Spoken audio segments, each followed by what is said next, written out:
Hello दोस्तों, प्यारे बच्चों। आज हम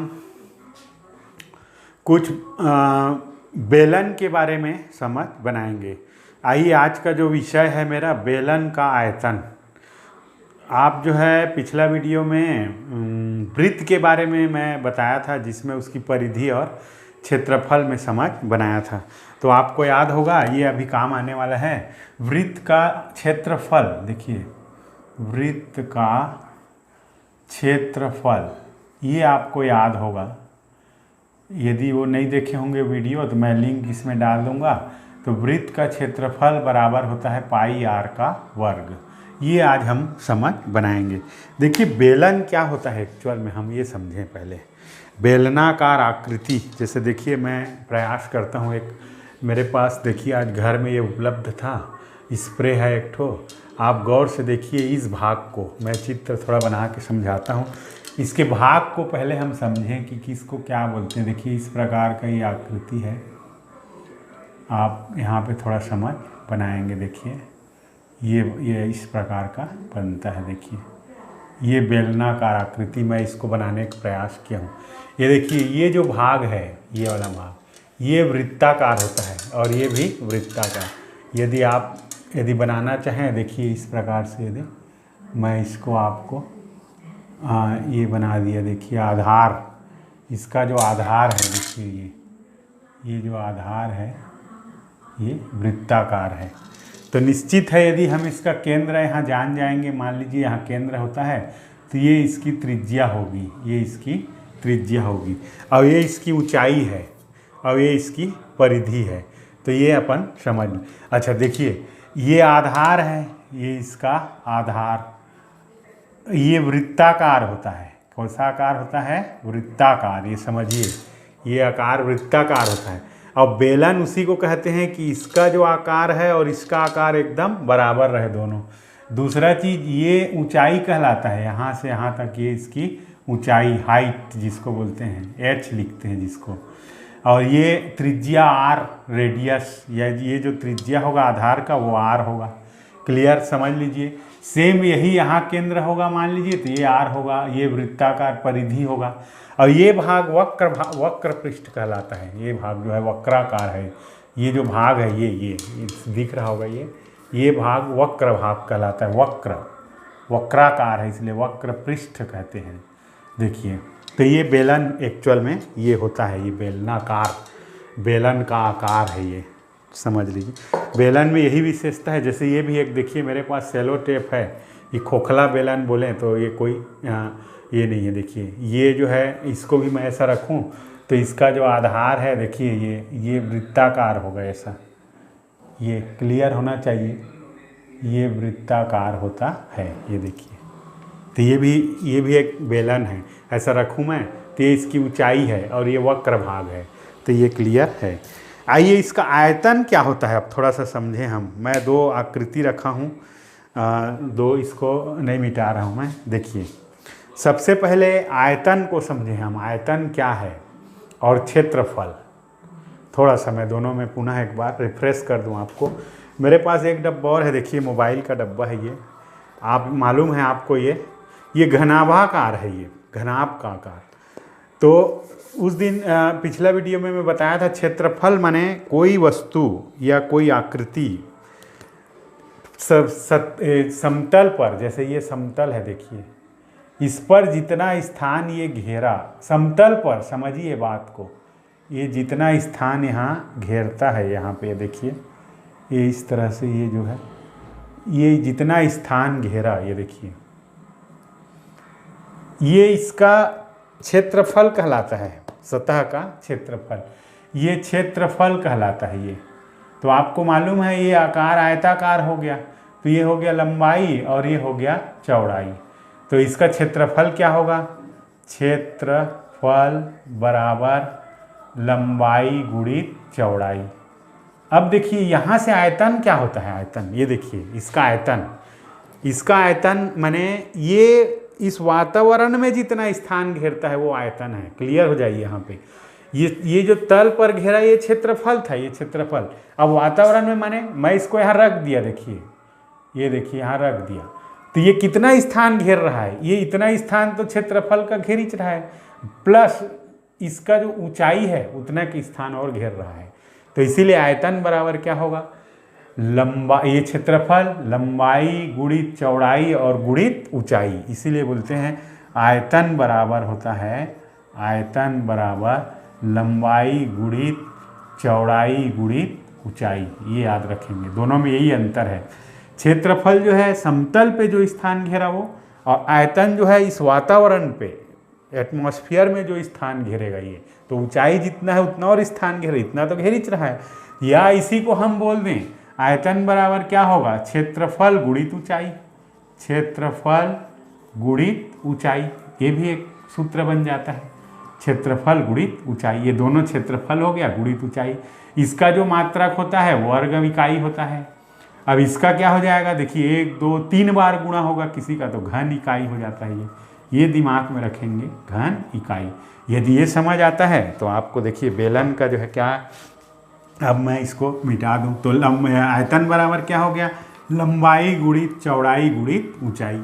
अब देखिए आयतन बराबर मैं क्या बोला, आयतन बराबर क्षेत्रफल गुणित ऊंचाई, आयतन बराबर ये लंबाई गुणित चौड़ाई गुणित ऊंचाई ऐसा होता है।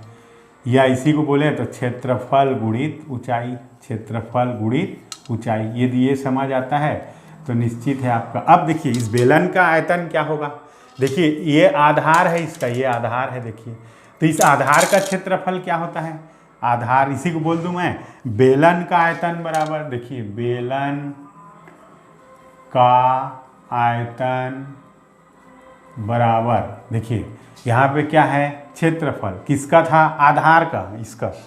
तो ये भी क्या होगा, आधार का क्षेत्रफल, आधार का क्षेत्रफल गुणित ऊंचाई, गुणित ऊंचाई। क्लियर है। अब देखिए आधार कैसा होता है इसका, वृत्ताकार, तो इसका क्षेत्रफल क्या होता है पाई आर का वर्ग, गुणित ऊंचाई को क्या बोला मैं, एच, हाइट, तो एच, ये देखिए तो ये हो जाता है पाई आर का वर्ग एच। तो इस तरह से ये याद होना चाहिए, दोनों याद होना चाहिए हमको, हिंदी में भी आधार का क्षेत्रफल गुणित ऊंचाई। देखिए इसमें मैं आपको गणित बताता हूँ, इससे भी बनेगा और इससे भी। क्लियर हैं आप, बेलन क्या है, बेलन का आयतन क्या है, तो बेलन का आयतन है आधार का क्षेत्रफल गुणित ऊंचाई, तो ये आयतन होता है। वर्ग घन इकाई होता है, इसका जो मात्रक मीटर रहेगा तो घन मीटर, घन मीटर, सेंटीमीटर रहेगा तो घन सेंटीमीटर, इस तरह से ये घन में लिखा जाता है आयतन को। याद रखेंगे, बिना मात्रक का आपको समझ नहीं आएगा कि आप क्षेत्रफल बोल रहे हो कि आयतन बोल रहे हो, इसलिए मात्रक को भी हमको, इकाई को भी समझना चाहिए। आइए कुछ 1-2 उदाहरण में आपको समझ बनाने का प्रयास करता हूँ, आप भी अभ्यास कीजिए। अब जितना ज़्यादा गणित बनाएंगे उतना आपको ये जो सूत्र है वो याद होते, रटने की आवश्यकता नहीं है, बार बार आप अभ्यास कीजिए। तो क्या आया, देखिए बेलन का आयतन बराबर आधार का क्षेत्रफल गुणित ऊंचाई, ये क्लियर हो गया। आधार का क्षेत्रफल कैसा होता है, वृत्ताकार, तो पाई आर वर्ग और एच, ये। तो मान लीजिए, चलिए हम 1-2 सवाल हल करते हैं, बिल्कुल समझ बनेगा। मान लीजिए मेरे पास एक सवाल है, देखिए जिसमें त्रिज्या, बेलन का त्रिज्या जो है, त्रिज्या बराबर है 12 सेंटीमीटर, 12 सेंटीमीटर, और दिया है इसमें मान लीजिए ऊंचाई 14 सेंटीमीटर, ऊंचाई कितना दिया है 14 सेंटीमीटर, 14 सेंटीमीटर। तो ये बोला है बेलन का आयतन ज्ञात कीजिए। तो आइए चलिए सरल करते हैं। तो हमको दिया क्या है, देखिए r बराबर 12 सेंटीमीटर, ठीक है, और h बराबर 14 सेंटीमीटर, ये क्लियर होना चाहिए, दिया हुआ है। चलिए सूत्र ले लेते हैं अपन, बेलन का आयतन, बेलन का आयतन बराबर पाई आर वर्ग एच। चलिए मान रख देते हैं, पाई का मान मालूम है, पिछला वीडियो में मैं बताया था, परिधि और व्यास के अंतर माने 22/7 होता है, रख दीजिए 22/7 गुणित आर कितना 12 पूरे का वर्ग गुणित ये हाइट कितना 14, देखिए हल कर दीजिए, 22/7 गुणित 12 गुणित 12 गुणित 14। अब हाँ ये देखिए, ये 12 का 2 बार गुणा और 14, 7 एकम 7, 7 दूनी 14। चलिए हल करते हैं थोड़ा सा। देखिए 22 गुणित 12 सॉरी 12 गुणित 12 गुणित 2। चलिए मैं आप जैसे आपको गुणा करना आता है वैसे मैं भी करता हूँ। चलिए अलग अलग करके करते हैं तो समझ बनता है। देखिए पहले इसको कर लेते हैं। देखिए आपको मालूम होगा बराबर 22 गुणित 12 12 144 गुणित 2, 2 और इसको गुणा कर लेते हैं तो ये हो गया 44 गुणित 144, 12 12 में 144, 22 दूनी 44। चलिए जैसे हम आपको गुणा भी सीखना आना चाहिए। चलिए तो 144 गुणित मैं 44 को रफ कार्य कर देता हूँ। देखिए 4 चौक 16, 4 चौक 16 और 1 17, 7 हंसी ला 1 4 एकम 4 और 1 5। देखिए 4 से फिर गुणा करेंगे तो इतना ही चाह गए। देखिए चलिए हल कर दीजिए। 6 7 6 13 का 3 हंसी ला 1, 7 5 12 1 13 का 3 हंसी ला 1। तो कितना आया 6336। 6336 क्या लिखेंगे, थोड़ा सा ध्यान देंगे। अब इकाई तो लिखना पड़ेगा, बेलन का आयतन। तो यहाँ आएगा घन सेंटीमीटर, घन सेंटीमीटर, या इसी को हम लिख सकते हैं सेंटीमीटर का घात 3। ये दोनों तरीके से हम लिख सकते हैं। तो इस प्रकार अभ्यास करेंगे तो निश्चित मैं बोलता हूँ। अब बार बार 1 2 ठो गणित बनाएंगे। मान लीजिए व्यास दे देगा, इसी में त्रिज्या दिया है, इसी को व्यास को 24 सेंटीमीटर दे देता। देखिए व्यास बराबर कितना 24 सेंटीमीटर। तो हमको मालूम है व्यास का आधा कितना होता है त्रिज्या। तो ये 24 डायरेक्ट नहीं रख देंगे, कभी भी याद रखना है यहाँ पे उसका जो आधा होता है तो आधा करेंगे। ऐसा गणित भी आता है। आइए एक आध उदाहरण और ले लेता हूँ मैं। क्लियर है, आप लोग अभ्यास कीजिए, गणित जो है सरल बन जाता है। आपको नियम और अभ्यास दो चीज़ की आवश्यकता होता है। देखिए एक सवाल है, बेलन का आधार का क्षेत्रफल 1386 वर्ग सेंटीमीटर। देखिए आधार का क्षेत्रफल दिया हुआ है। देखिए आधार का क्षेत्रफल बराबर 1386 वर्ग सेंटीमीटर लिखा है। देखिए सेंटीमीटर है, ठीक है जी।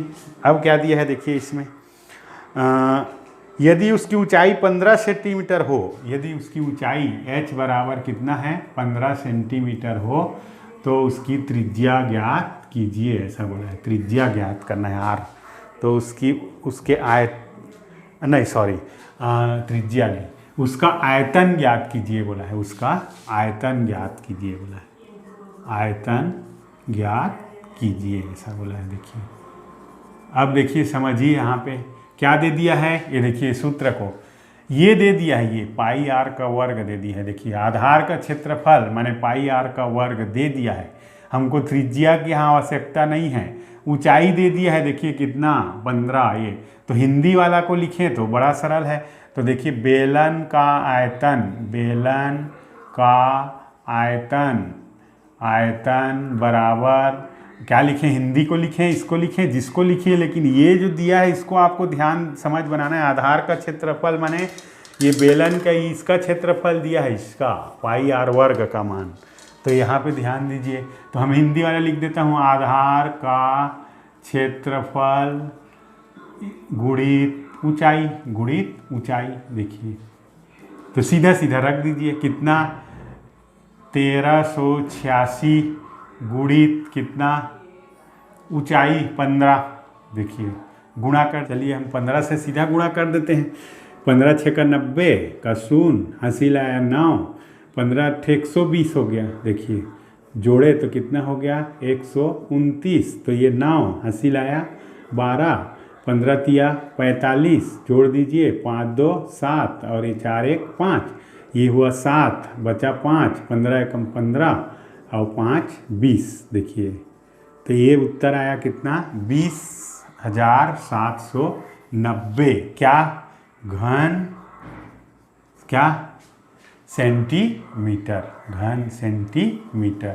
अब ये घन सेंटीमीटर कैसे बना, इसको भी थोड़ा सा आप समझना चाहें तो समझ सकते हैं। देखिए यहाँ पे कितना था सेंटीमीटर का वर्ग, देखिए 1386 सेंटीमीटर का वर्ग था गुणित 15 सेंटीमीटर। देखिए यहाँ पे ऐसा भी, देखिए वो सेंटीमीटर वर्ग और सेंटीमीटर, तो क्या हो जाएगा ये सेंटीमीटर का घात 3 या घन सेंटीमीटर। तो इस तरह से इकाई का भी हम ऐसा घातांक नियम से ऐसा हल कर सकते हैं। तो आइए आप जो है और अभ्यास करेंगे तो निश्चित ही ये समझ बनेगा। धन्यवाद।